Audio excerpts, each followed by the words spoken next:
السلام علیکم، اشتیاق بخاری آپ دیکھ رہے ہیں اسٹیٹ نیوز منصرہ۔ آج ہم جو دھاندلی کے حوالے سے کچھ ڈسکس کرنا چاہتے ہیں کہ جو حالیہ الیکشن جو ہیں اس کے ریزلٹ اناؤنس ہو چکے ہیں، اور تیسرے دن بھی پوزیشن جو الیکشن کی ہے وہ الیکشن کمیشن آف پاکستان نے ٹوٹل ریزلٹ اناؤنس نہیں کیے ہیں۔ مختلف قسم کی وجوہات جو ہیں وہ بیان کی جا رہی ہیں، جس میں ابھی تک کے جو نتائج ہیں اس میں تقریباً بہت ساری سیٹوں کی رزلٹ رہتے بھی ہیں، لیکن ابھی تک پی ٹی آئی جو ہے 100 نشستوں کے ساتھ قومی اسمبلی میں سر فہرست ہے۔ دوسرے نمبر پہ پاکستان مسلم لیگ نون ہے۔ تیسرے نمبر پہ 54 سیٹ کے ساتھ پاکستان پیپلز پارٹی ہے، جبکہ صوبائی سطح پہ KPK کے اندر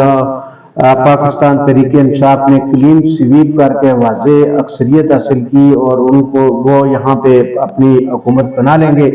سندھ کے اندر جو ہے وہ پاکستان پیپلز پارٹی نے پوزیشن حاصل کی،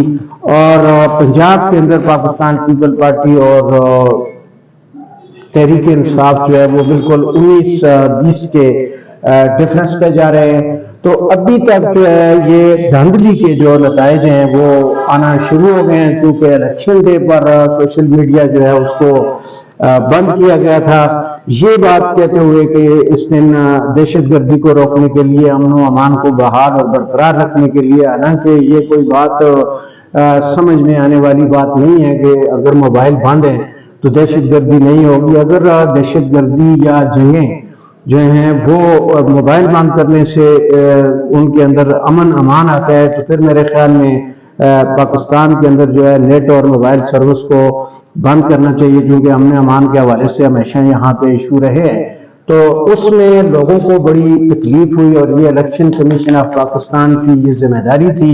کہ وہ الیکشن والے دن وہ تمام سہولیات جو پبلک کا اور کینڈیڈیٹ کا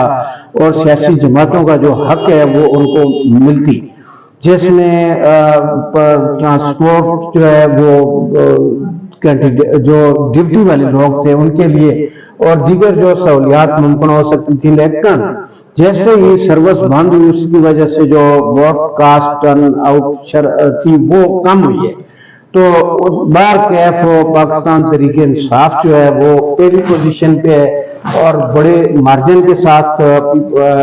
آگے جا رہی ہے، حالانکہ لوگوں کے شکوک و شبہات اور لوگوں نے ثبوت دینے شروع کر دیے ہیں۔ انہیں 15 سے میاں محمد نواز شریف الیکشن آ رہے ہیں، شہزادہ محمود گشتہ صف خان الیکشن جیتے ہیں، انہیں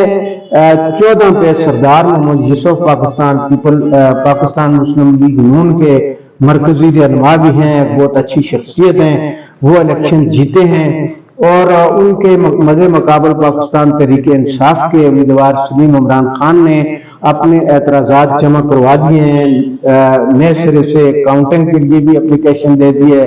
اور اگر ان کے پاس جس طرح کا پروف انہوں نے پیش کیا میڈیا ٹاک کے دوران، انہوں نے یہ کہا کہ میری فتح کو شکست میں بدلا گیا ہے، اور اس کے پروف موجود ہیں، کیونکہ فارم 45 جو ہے وہ اگر کسی کو فتح دیتا ہے تو فارم 47 جو ہے وہ آگے جا کر تیار ہوتا ہے، اور اس میں رد و بدل کے امکانات ہیں، اور جو اگر کسی کو شبہات ہیں